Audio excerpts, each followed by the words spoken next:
Have you ever imagined that just by coming home an hour late from work, a wife could be dragged by her hair across the driveway by her own husband, beaten until her legs snapped, while her mother-in-law coldly called the wife's own mother to deliver a sentence that would make anyone shudder? "Come pick up your daughter's corpse." But what no one expected was that the mother on the other end of the line didn't cry or beg. She calmly replied with a single, brief sentence, one that made the gloating mother-in-law turn pale, and left the abusive husband standing frozen in shock. What could a gentle mother say to terrify her in-laws so completely? Why did a daughter-in-law who had endured years of abuse choose to remain silent until that fateful night? And how did the mother's words change the destiny of an entire family?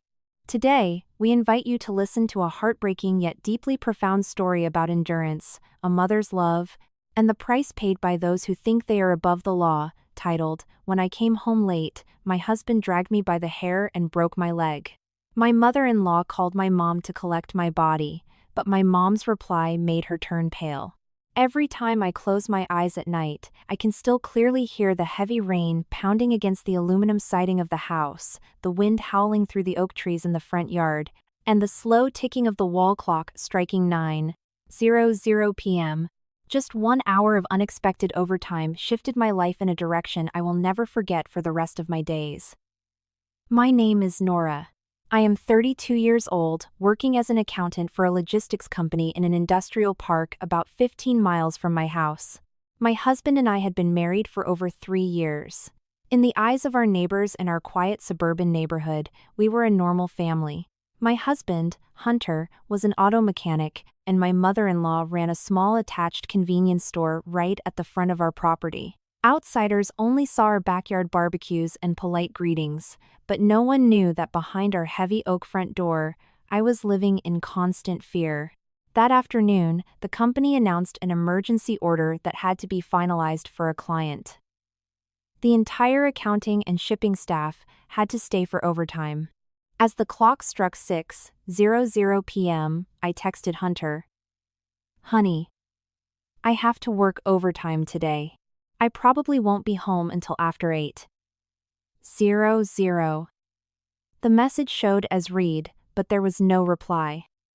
By 8:00 p.m., as I finished up, I tried calling him. The phone just rang out and went to voicemail. A sinking feeling weighed heavy in my chest. I knew Hunter hated it when I came home late.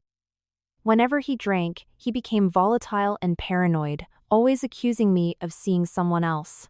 No matter how many times I explained, he never believed me. I quickly stopped by a local diner on the way home to buy some pot roast, mashed potatoes, and a slice of cherry pie, my mother-in-law's favorites. I also bought some oranges because I remembered her saying she felt a bit under the weather. In my mind, I thought that if I just got home, handed them the food, and explained gently, everything would blow over like it always did. My used sedan slowly rolled down the wet suburban streets.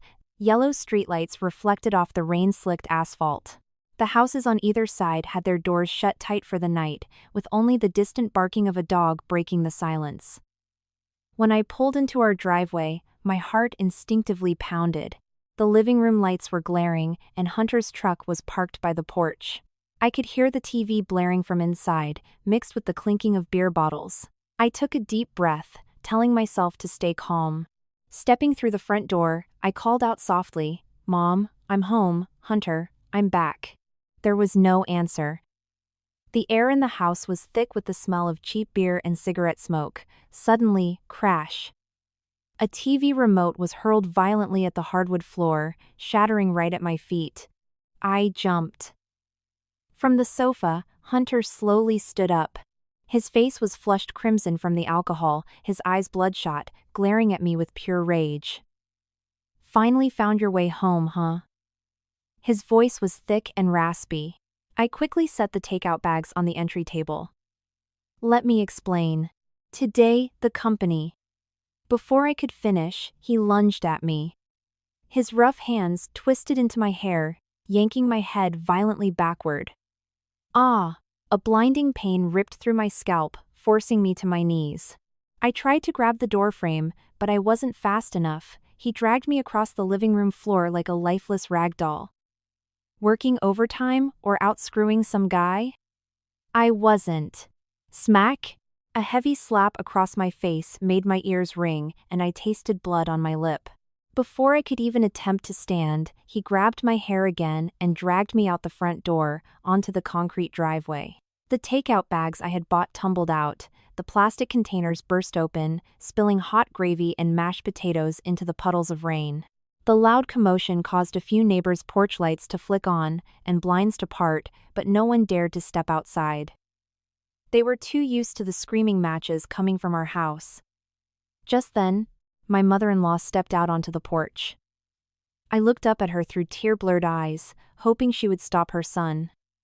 Instead, she crossed her arms, her face terrifyingly cold. Beat her so she learns not to come home late. I was paralyzed with shock. In my 3 years of marriage, I woke up at 5:00 a.m. every day to cook breakfast, do the laundry, and then work until evening. Every month, I handed almost my entire paycheck over to her to manage. I had never talked back to her once. Yet, in her eyes, I deserved to be abused. Her words added fuel to Hunter's rage. He raised his heavy steel-toed work boot and stomped down viciously on my left leg. A sickening crack echoed through the front yard. The excruciating pain made me scream in agony. I clutched my leg, it was bent at a horrifying, unnatural angle. I couldn't stand. Cold sweat poured down my face, and I could barely breathe. Seeing me lying motionless in the rain, my mother-in-law didn't panic. She slowly pulled her smartphone from her cardigan pocket and dialed a number I knew by heart. It was my mother's number. As the call connected, she put it on speakerphone. Her icy voice cut through the sound of the rain. "In-law, come pick up your daughter's corpse. If she dies, my family won't have to feed her anymore." I squeezed my eyes shut as tears streamed down my face. The physical blows weren't what hurt the most. What broke me was knowing that my mother, a 60-year-old woman living alone in a rural town 3 hours away, had to hear such venomous words. For a few seconds, there was dead silence on the other end. No crying, no begging. Then, my mother's voice rang out, unnervingly calm. "Do not move my daughter. Keep the scene exactly as it is. I am calling 911 for the police and an ambulance right now. If anything happens to my daughter, from this moment on, your family will be dealing with me in a courtroom, not as in-laws." In that instant, my mother-in-law's face turned entirely white. The phone trembled in her hand. Hunter froze in place as the distant, rising wail of ambulance and police sirens began to echo down our street. The sirens tore through the quiet night. Less than 5 minutes after my mother's call, flashing red and blue lights illuminated our rain-soaked driveway. The screeching of brakes, slamming of doors, and rushed footsteps of paramedics and police officers jolted the entire neighborhood awake. The doors that had only been cracked open were now thrown wide. Neighbors stood on their lawns. Everyone fell silent upon seeing me curled up on the concrete, my hair a mess, my face covered in blood, and my left leg so deformed that no one could look at it for long. A female paramedic knelt beside me, gently checked my pulse, and told her partner, "Suspected tibia and fibula fracture. Carefully splint it before we move her." Hearing the word fracture seemed to snap Hunter out of his drunken stupor. He stammered, "No. It's not that bad. I just pushed her." But before anyone could respond, Mr. Miller, an elderly neighbor, stepped off his lawn, his voice filled with outrage. "Pushed her? We all stood here and saw the whole thing. You dragged your wife out of the house by her hair and stomped on her leg." Mrs. Davis from next door chimed in. I heard his mother standing on the porch telling him to keep hitting her. The atmosphere grew incredibly tense. My mother-in-law, trying to maintain her composure, turned pale. She quickly interjected, "No, it wasn't like that. She fell. We were just trying to help her up." A police officer stared her down, his voice stern. "We will conduct a full investigation. Do not attempt to alter the scene." I was lifted onto a stretcher. The pain radiating from my leg made my head spin. Every bump the stretcher rolled over felt like 1,000 needles driving into my bones. I bit my lip until it bled to keep from screaming. Just as the ambulance doors were about to close, I saw a woman with graying hair running frantically up the driveway. It was my mother. She was still in her sweatpants and house slippers, her hair completely disheveled from the frantic 3-hour drive. Before she could catch her breath, she rushed to my side. Her thin, trembling hands gently touched my bruised face. Her eyes were red, but she held back her tears. "Oh, honey. Mom is here." Hearing her voice, whatever strength I had left entirely evaporated. Tears poured silently down my cheeks. It was the first time in years I had dared to cry in front of my mother. I could only whisper one sentence. "I'm sorry, Mom." She squeezed my hand tightly. "Don't say anything, just survive. Mom will handle the rest." Those words warmed my heart in the freezing rain. The ambulance sped toward the County General Hospital. In the ER, blinding white lights flooded the room. The heart monitor beeped steadily. Doctors called out orders urgently. After X-rays and a CT scan, the orthopedic surgeon stepped out, looking grim. He looked at my mother and said slowly, "The patient has a closed fracture of the left tibia, along with head trauma and severe contusions on her back, shoulders, and arms." He paused for a moment before asking, "Ma'am, is this the first time the patient has been subjected to domestic violence?" My mother froze. What do you mean, doctor?" The doctor sighed. "During the examination, we found numerous older injuries on her body, faded bruises, and scars from blunt force trauma dating back months. This tells us the victim has been battered on multiple occasions." Every word from the doctor felt like a knife carving into my mother's heart. She looked over at me, her eyes filled with pain and self-reproach. "How long? Why didn't you tell me?" I turned my face to the wall, letting my tears soak the hospital pillow. I couldn't look at her. Over the past 3 years, every time I got beaten, I lied to her. I told her I fell down the stairs, bumped into a door, or slipped in the shower. I just wanted her to have peace of mind. I never realized that my silence only made things worse. Meanwhile, in an interrogation room at the precinct, Hunter was still trying to justify everything as a simple marital argument. He kept insisting, "I didn't do it on purpose." She slipped and fell. But right at that moment, a detective placed a USB flash drive on the table. He said calmly, "This is Ring doorbell footage provided by your neighbor across the street. The camera captured your entire front yard. Perhaps after watching this, you'll want to revise your statement." Hearing the word camera, Hunter's face turned to stone. My mother-in-law, sitting in the room next door, was equally stunned. They knew that whatever happened in the rain that night had been perfectly recorded. There was no way to hide the truth anymore. The next morning, the early sunlight filtered through the hospital window, though it brought no warmth. The smell of antiseptic lingered in the air. The squeak of nurses' carts in the hallway and the rhythmic beeping of my heart monitor made the room feel incredibly quiet. I slowly opened my eyes. My left leg was cast from my thigh down to my toes, suspended in a sling. The slightest movement sent waves of sharp pain through my body. Beside my bed, my mother was still sitting in a small plastic chair. She hadn't slept a wink all night. On the bedside table sat a bowl of cold oatmeal, an unopened bottle of water, and a freshly washed washcloth folded neatly. Seeing me wake up, she forced a smile. "Are you hungry? Let me heat up some oatmeal for you." I shook my head. Looking at my mother's graying hair and the dark circles under her eyes, my nose stung with unshed tears. I had wanted to tell her the truth so many times, but I always backed out. I was afraid of breaking her heart, afraid she would blame herself for letting her daughter marry into such a family. But today, I didn't have the strength to lie anymore. I gently grasped her thin hand. "Mom." "I'm sorry," my voice choked up. "I've been lying to you for years." My mother's hand stopped. She looked at me, her eyes red. Since the day you got married, have you ever known a day of peace? The hospital room was dead silent, save for the wind rustling the blinds. Painful memories played in my mind like a slow-motion film. When we first got married, I thought I was the luckiest woman in the world. Hunter was hardworking and gentle, promising to build a beautiful life with me. My mother-in-law was sweet, too. She used to hold my hand and smile, "Don't worry, here, I consider you my own daughter."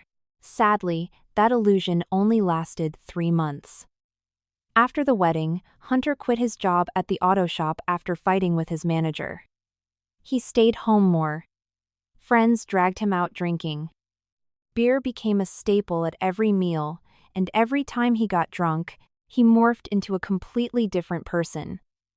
It started with yelling and throwing things, then escalated to slaps, and eventually punches. It was always triggered by the smallest things. Sometimes the food was too salty, sometimes his laundry wasn't folded fast enough, sometimes I hit traffic on the highway. Once, he gave me a bloody nose just because I politely smiled at a security guard on my way out of the office. The morning after every beating, he would kneel, apologize, and cry. I lost control. I promise I'll never do it again. I believed him, and I forgave him. But those promises never lasted more than a few weeks. It wasn't just my husband, my mother-in-law changed too. When I got my first paycheck after the wedding, she told me, "Let me manage the finances. Women who hold too much cash get corrupted. Give it to me." From then on, it was the same every month. Before the direct deposit could even clear, the money was moved to an account she controlled. If I wanted to buy a new pair of shoes, I had to ask for permission. If I wanted to send a little money back home to my mother, I had to ask. One month, my mother had severe back pain and needed medication. I secretly wired her $100. I don't know how, but my mother-in-law found out. She stood in the front yard and screamed at me for an hour. If your mother is poor, that's her problem. The money you make belongs to your husband's family. After that day, I never dared to send money home again. Every time my mom called, I just said, "I'm doing great. Everyone here loves me." On the other end, my mom always smiled happily. "As long as you're happy, I'm happy." She had no idea that as soon as I hung up, I would lock myself in the bathroom and sob. One winter afternoon, I packed a suitcase and dragged it to the door. I was ready to leave, but Hunter dropped to his knees on the porch. He hugged my legs, crying like a child. "Don't leave me, I'll quit drinking, I'll go to rehab. I'll change." Even my mother-in-law cried that day. She held my hand, "Give him one more chance." Every marriage has its rough patches. I softened and stayed. I didn't realize that decision would condemn me to 3 years of hell. Listening to my story, my mother bowed her head for a long time. Tears silently fell onto her age-wrinkled hands. She didn't blame me, she just stroked my hair like she did when I was a little girl. "Oh, honey, it's not your fault, it's mine. I should have noticed." I burst into tears. It was the first time in years I could cry in my mother's arms without hiding anything. Just then, the hospital door opened. 2 detectives and a domestic violence victims advocate walked in. The advocate gently placed a small bouquet of white daisies on the nightstand and pulled up a chair next to the bed. She smiled warmly. "Take your time, sweetie, we are here to help you." For the first time in a very long time, I felt like I wasn't alone. One of the detectives opened a thick file folder, which already contained the preliminary medical report, witness statements, and dozens of crime scene photos. He asked gently, "Can you confirm that the person who assaulted you last night was your husband?" I looked down at my hands, they were still covered in scrapes. After a few seconds of silence, I nodded. Yes. It was him. And it wasn't the first time. The room went completely still. The detective took notes rapidly. No one interrupted me, no one doubted my words. I recounted every beating, every time I was locked in the house, every time I had to cake on heavy foundation to hide the bruises before going to work. Even I couldn't believe how much I had endured. By the afternoon, the police brought in several neighbors for questioning. The first was Mr. Miller. He placed his baseball cap on the table and sighed. "I've seen it plenty of times. Once, the poor girl was crying in the driveway after he hit her. I was about to step in, but Hunter's mom pointed right at me and yelled, 'Mind your own business, this is a family matter.'" Mrs. Davis, a retired teacher next door, corroborated the story. "Many nights I heard her crying. I almost called 911 a few times, but the next morning I'd see her drive to work looking fine, so I assumed things blew over." The testimonies piled up. Every statement was a puzzle piece completing the dark picture my in-laws had hidden for years. But the most damning evidence was the security camera. Late that afternoon, at the county police precinct, a computer monitor lit up a small interrogation room. Hunter sat across from the detective, his face gaunt after a sleepless night in holding. At first, he stuck to his story. "I just pushed her. She fell on her own." The detective didn't argue. He simply clicked play. The screen showed our front yard. The timestamp read exactly 8:57 p.m. My sedan pulled up, and I walked to the door carrying takeout bags. Seconds later, the video showed Hunter lunging at me, grabbing my hair. He dragged me to the floor, slapped me repeatedly, and pulled me out onto the concrete. The climax was the brutal stomp on my left leg that caused me to collapse. Every second was captured flawlessly. The video ended. The room was dead silent. The detective stared daggers at Hunter. "Do you still want to stick to your statement?" Hunter stared at the floor, his knuckles white. After a long time, he mumbled, I was drunk. I wasn't in my right mind." The detective shook his head. Being drunk is not a legal defense for assault, and it sure isn't an excuse to dodge responsibility. Just then, another officer walked in and handed over a file. We got the data extraction back from his cell phone. All texts have been recovered. The detective flipped through the pages, revealing numerous texts I had sent Hunter. "I have overtime? On my way home. Go ahead and eat." Specifically, the text I sent at 5:42 p.m. on the night of the assault was crystal clear. "Honey, I have to work overtime today. I probably won't be home until after 8:00. Beneath it was the read receipt. Hunter knew perfectly well I was working overtime. He had absolutely no grounds to claim paranoia or a misunderstanding to justify his violence. Sitting in the hallway outside, my mother-in-law began to lose her nerve. She stood up frantically, pleading with a passing officer. "Please. You have to understand, he's her husband. He just hit her a few times. It's a family issue." The officer cut her off sternly. "Ma'am, when severe bodily harm occurs, it is no longer a family issue, it is a felony. Everyone is equal before the law." Hearing that, my mother-in-law slumped back into her chair. For the first time, she realized that phrases like "what happens behind closed doors" or "couples fight all the time" were not going to save her son from prison. Later that evening, as the sun dipped behind the trees outside the precinct, the detective finalized the preliminary report. Before leaving, he stopped by my hospital room. He placed the file on the table and said firmly, "Nora, we have enough evidence. Your husband's actions will be prosecuted to the fullest extent of the law. But from this point on, you are going to face a lot of pressure." I looked up at him. "What kind of pressure?" He closed the file. "Because when abusers and their enablers realize they have no way out, they will try everything to beg for forgiveness or force the victim to drop the charges." Hearing that, a strong intuition surged within me. I knew the storm wasn't truly over. And just as the detective predicted, the very next morning, the first person to appear at the door of my hospital room wasn't a nurse, but my mother-in-law. The next morning, the sky was a dull gray. A light drizzle misted against the hospital windows, making the quiet grounds feel even more melancholic. Inside the room, I was practicing moving my toes under the guidance of a physical therapist. Just a tiny movement sent sharp pain shooting from my ankle to my knee. My mother was busy peeling an apple for me. Suddenly, a soft knock echoed from the door. I looked up as it slowly opened. The person walking in made both my mother and me freeze. It was my mother-in-law. It had only been a few days, but she looked like she had aged a decade. Her normally dyed black hair showed stark white roots. Her face was haggard, her eyes swollen red, as if she had cried all night. In her hands, she carried a basket of fruit and a thick manila envelope. She walked slowly toward the bed, entirely lacking the vicious, arrogant demeanor she had that night on the porch. She placed the fruit on the table and muttered, "Nora, I came to see you." I remained silent. My mother didn't say a word either.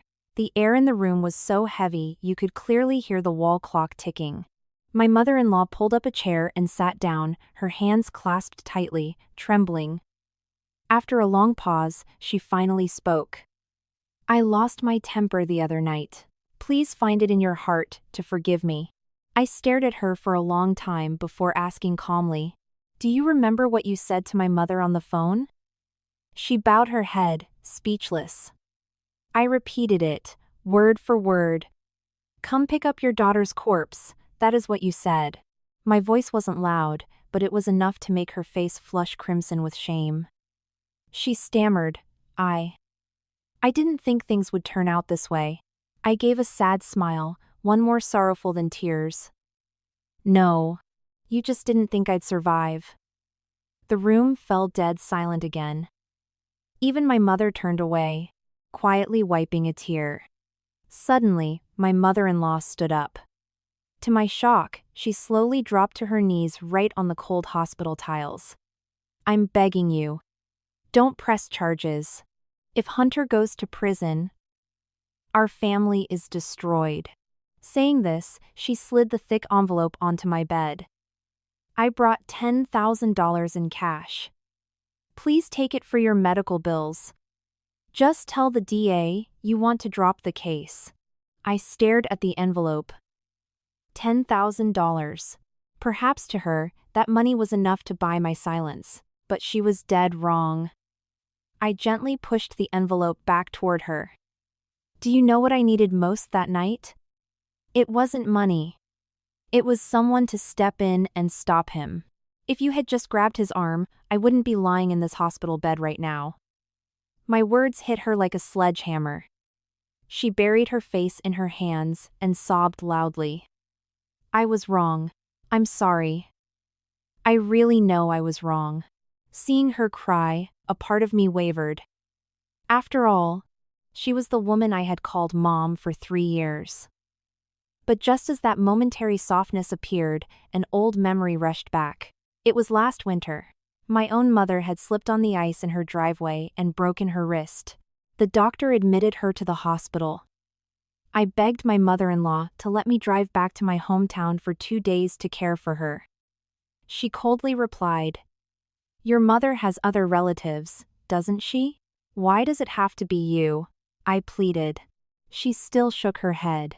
When I finally took an Uber to the bus station and went anyway, she screamed at me the entire afternoon when I returned. "If you consider this your home, then never leave without my permission again." That day, I could only bow my head and cry.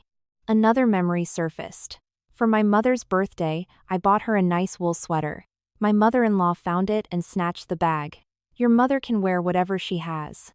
Don't waste money." Then she gave that very sweater to one of her friends. That night, I called my mom, lying that I was too busy at work to visit. My mom just smiled sweetly. "It's okay, honey. As long as you're healthy, I'm happy." Thinking about that, my eyes burned. For years, I chose to endure not out of weakness, but because I wanted to keep the peace. But my endurance only made them think I would tolerate it forever. I looked directly at my mother-in-law, my voice calm but resolute. "If it were your son lying in this bed, would you accept $10,000 to look the other way?" That question froze her. Her lips trembled, but no words came out. I continued. "I don't hate you, but I cannot forgive what you did. Because if I stay silent, tomorrow there will be another woman who has to suffer exactly what I went through." Just then, the hospital door opened. 2 detectives walked in. One held a blue folder. He looked at my mother-in-law and said politely, "Excuse us, we need to speak with Nora." My mother-in-law quickly wiped her tears, stood up, and tried to leave the room. But the detective suddenly called her back. "Ma'am, we actually have a few matters we need you to clarify as well." She stopped in her tracks. She turned to look at the detective, pure panic in her eyes. He opened the file and said calmly, "Based on witness testimonies and the Ring doorbell footage, we have determined that you actively incited violence and unlawfully obstructed the rendering of medical aid to a severely injured person.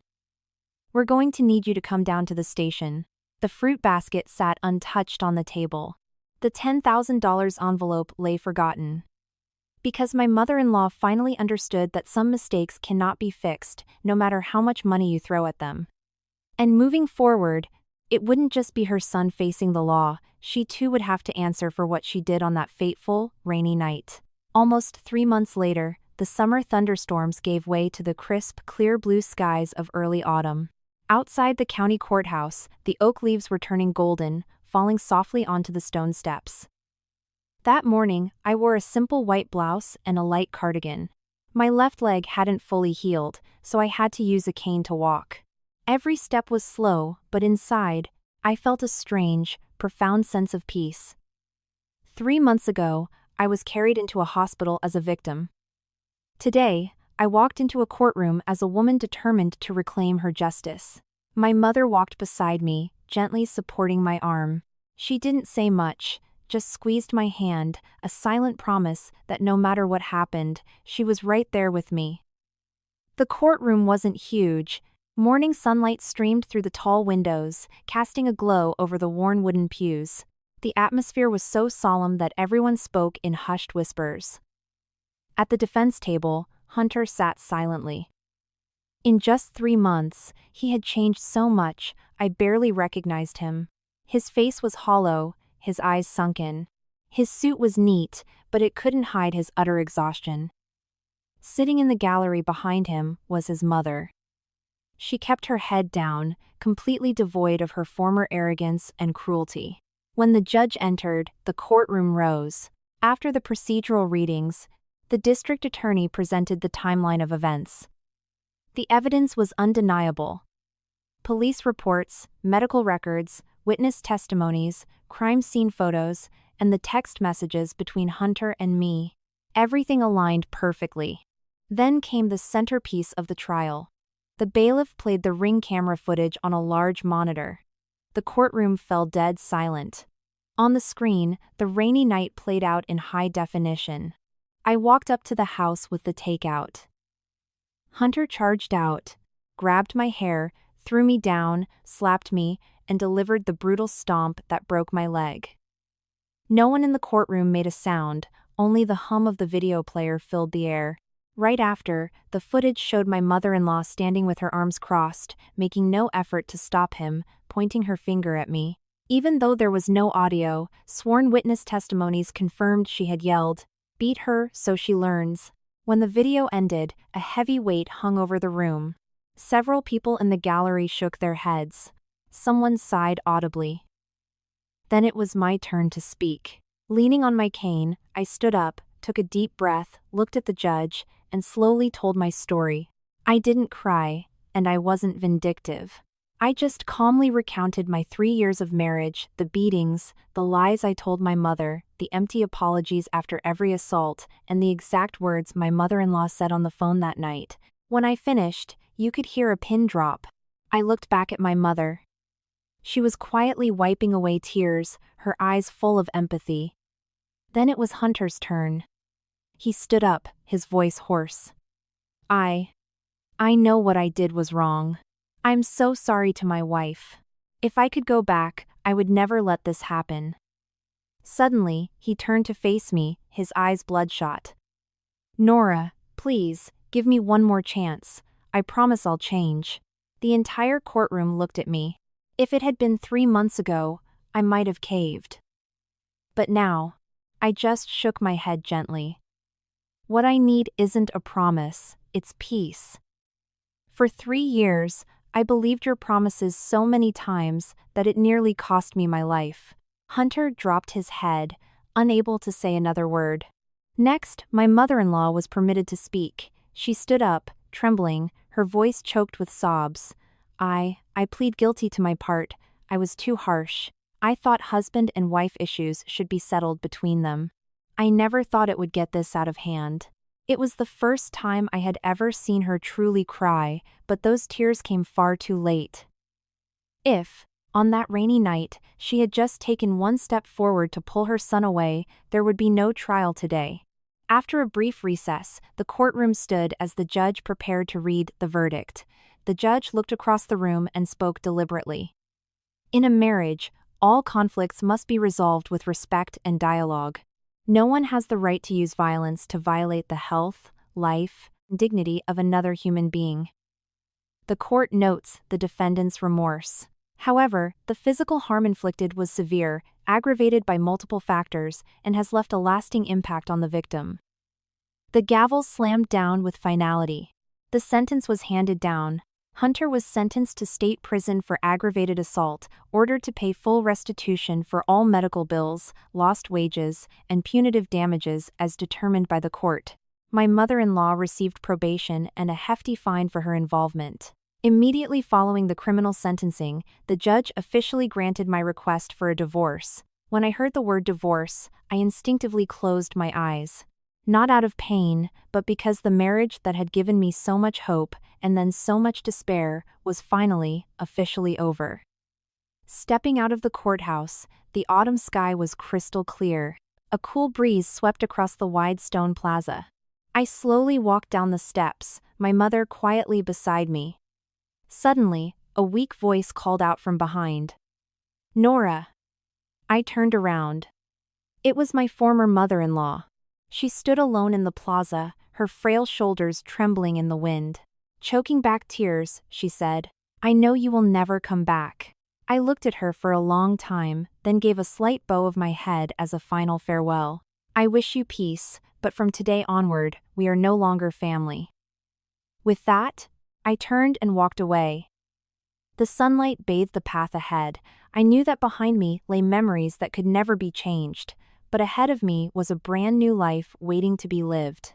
I had no idea that just a few months later, an unexpected encounter would make me realize that sometimes, karma isn't about revenge, it's about the choices we all make. Time flew by like a passing breeze.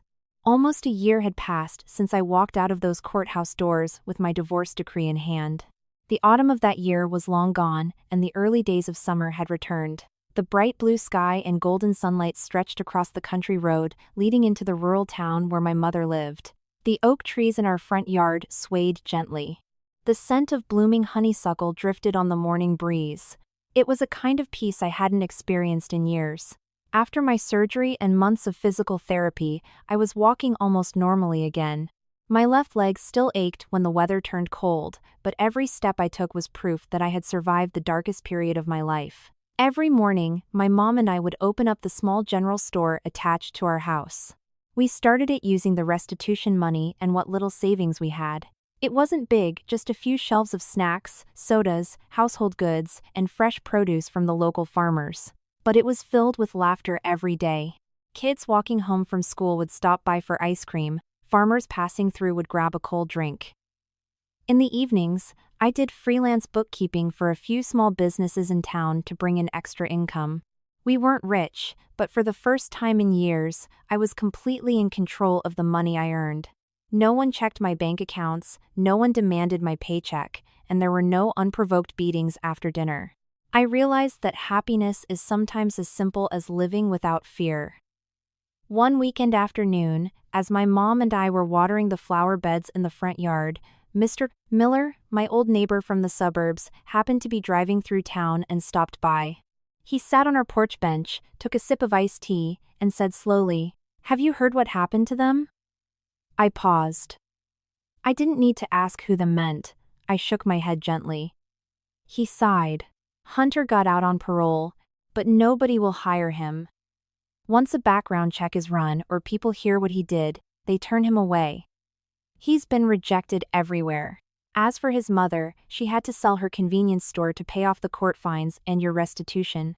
Now she lives alone, barely even opens her front door. Hearing this, I didn't feel the vindictive thrill I once thought I would. I just felt a profound, nameless sadness. If they had only loved each other a little better back then, if his mother had stopped him, if he had just listened to me for 1 second, maybe things would be different today. A few days later, I drove into the larger neighboring city to buy supplies at a wholesale club. As I walked out, I accidentally locked eyes with a man pushing a heavy line of shopping carts for the store. His uniform shirt was faded by the sun, his hands calloused, his back hunched. It was Hunter. He saw me, too. We both froze for a few seconds before he lowered his head and slowly walked over. "Nora, how are you?" I nodded. "I'm doing well." He looked down at my leg, his eyes filled with guilt. "Does your leg still hurt?" "Since it happened, I haven't had a single good night's sleep." I replied calmly. "It hurts, but it will heal. The only thing is, some wounds aren't left on the body." Hunter stared at the ground for a long time, his voice raspy. "I know. I don't expect you to forgive me. I just want you to have a good life." For the first time in years, I looked at the man who used to be my husband without anger and without love. I felt only the total indifference of someone who has entirely closed the door on the past. I nodded slightly. "You should try to live a good life, too. If you truly realize you were wrong, then promise me you will never treat another woman the way you treated me." With that, I turned and walked to my car. He stood there, watching me go, for a very long time. That evening, when I got home, my mother was sitting on the porch weaving a wicker basket. Seeing me smiling, she smiled back. "Who did you run into to put you in such a good mood?" I sat down next to her, looking out at the sun-drenched yard, and replied softly, "I ran into someone today.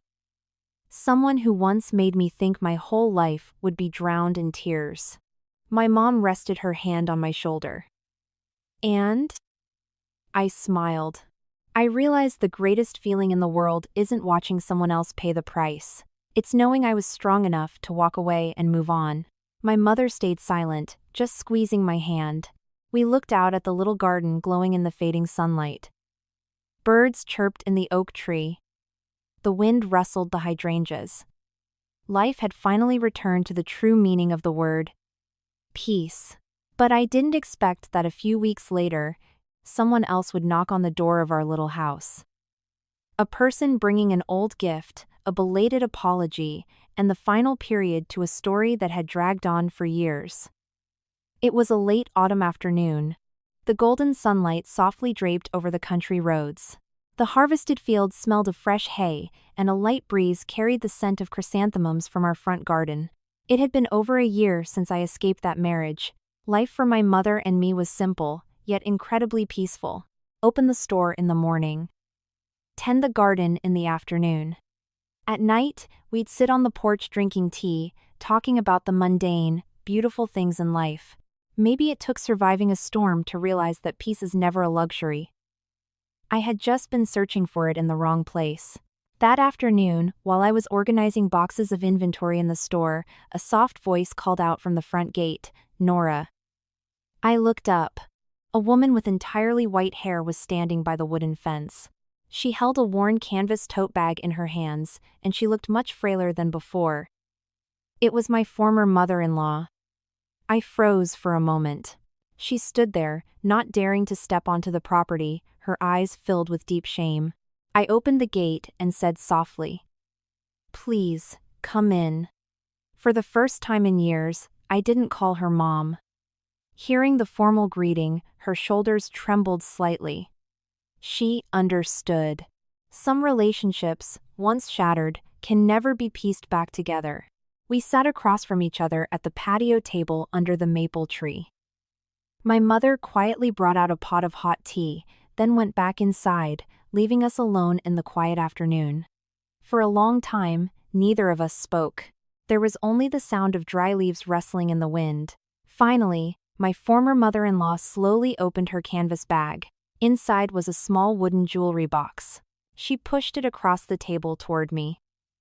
"This is the jewelry from your wedding. I kept it." Back then, I lied and told you it got stolen. The truth is, I hid it away. I opened the box. The gold necklace, the earrings, and my wedding ring were all perfectly intact. These were the gifts my own mother had saved up for years to buy me on my wedding day. Whenever I had asked about them, she swore a burglar must have taken them. It turned out she had hoarded them all along. Tears fell onto her deeply wrinkled hands as she bowed her head. I was greedy. I was selfish. I always thought a daughter-in-law was supposed to sacrifice everything for her husband's family. It was only when I lost everything that I finally understood. She choked on her words. "Nora, I'm so sorry. Especially for what I said that night. Come pick up your daughter's corpse." Every night, I hear my own voice echoing in my head. I can't forgive myself. I looked quietly at the woman sitting in front of me. If this had been a year ago, I would have felt pure resentment. But now, those emotions had settled, like a lake after a violent storm. I gently closed the box and slid it back across the table. "You keep it." She looked shocked. "You don't want it?" I smiled. "That belongs to the past. I have a new life now, and I don't want to carry anything from my old life with me." She broke down crying, her shoulders shaking violently. "Since you left, that house has been so cold. No laughter, no family dinners. Hunter just exists in the shadows. He says he's never going to marry again." I sighed softly. Everyone has to bear the consequences of their own choices. No one can live your life for you. And first says, just then, my mother stepped out onto the porch, carrying a plate of freshly baked cookies. She set it on the table, looked at my former mother-in-law, and said gently, "Have a cookie." My former mother-in-law looked up, her eyes red. She sobbed. "That night, I called you to come collect your daughter's body. And today, you're offering me food." My mother gave a warm, forgiving smile. "I'm no better than anyone else. I just love my child. And I know that everyone makes terrible mistakes in life. What matters is whether you have the courage to change after making them." Hearing that, my former mother-in-law wept uncontrollably. This time, they weren't tears begging for a lighter sentence, they were tears of genuine, crushing remorse. As the sun began to dip behind the tree line at the edge of town, she stood up to leave. At the gate, she turned back, looking at me with immense gratitude. "Thank you, Nora. Even though you didn't take the jewelry back, thank you for giving me the chance to apologize." I smiled gently. "I have forgiven you. I forgave you so my own heart could find peace. But forgiving doesn't mean forgetting, and it doesn't mean going back." She nodded slowly. Perhaps that was the answer she had expected before she even arrived. I watched her silhouette slowly disappear down the sunlit country road. I stood at the gate for a long time, until she was completely out of sight. My mother walked up beside me and asked softly, "Do you have any regrets?" I smiled and shook my head. "No, Mom. If I hadn't found the courage to leave that day, the woman standing here right now wouldn't be me." My mom squeezed my hand. We stood together, looking out over our sun-drenched yard. Sparrows chirped on the roof. The smell of honeysuckle blew in the breeze. Life had finally given me back the peaceful days I once thought I would never see again. I realized that a marriage can end and a wound can leave a scar, but as long as you have the courage to keep walking forward, anyone can rewrite the story of their life. And I hope that anyone listening to this story, if you are unfortunate enough to be living with domestic violence or abuse, remembers one thing: enduring it will never change a person who intentionally hurts you. Love never comes with a clenched fist, and a house is only truly a home when there is respect, peace, and safety. Don't be afraid to start over, because sometimes the bravest decision you can make is opening the door to a brand new life. Through today's story, perhaps what haunts us most isn't just the physical abuse or the cruel words, but the prolonged silence of the victim. There are so many people who endure domestic violence because they believe suffering in silence will preserve their happiness, for the sake of their children, to keep their parents from worrying, or to save face in the community. But reality has proven that tolerating violence does not change the abuser, it only empowers them to push further. A happy family cannot be built on a foundation of fear, nor can it survive on closed fists. True love always walks hand in hand with respect, understanding, and empathy. When someone consistently uses violence to solve conflicts, it is no longer love, it is abuse that must be stopped. We hope this story serves as a reminder for all of us to cherish our loved ones, to speak up when we witness wrongdoing, and to find the courage to protect ourselves when faced with impossible circumstances. Do not let silence cost you your entire life. If you appreciate meaningful stories about real life and profound lessons on marriage, family, and survival, don't forget to subscribe to the Family Truth channel and hit the notification bell so you never miss our latest stories. If today's story gave you something to reflect on, please leave a like and drop a comment sharing your thoughts or the lesson that resonated most with you. Every single comment from you is a massive motivation for our channel to continue bringing you impactful stories. And if you found this content helpful, please share this video with your friends, family, and anyone you care about. Who knows? This story might be exactly what someone needs to find the courage to walk away from abuse and start a new, peaceful life. Thank you all so much for taking the time to listen. We will see you in the next story. Wishing you and your family health, peace, and happiness.